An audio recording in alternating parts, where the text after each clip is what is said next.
Removal. Remove the 8 5mm P1 Phillips head screws that secure the base enclosure to the top cover. Loosen the 2 captive P1 Phillips head screws that secure the base enclosure to the top cover. Starting with the rear edge, carefully separate the edges of the base enclosure from the top cover.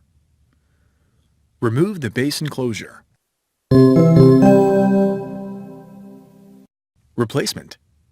Align the edges of the base enclosure with the top cover and place it into position.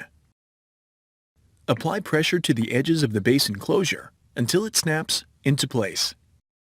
Tighten the 2 captive P1 Phillips head screws that secure the base enclosure to the top cover. Replace the 8 5mm P1 Phillips head screws that secure the base enclosure to the top cover. Thanks for watching. Please click subscribe for more videos and weekly updates.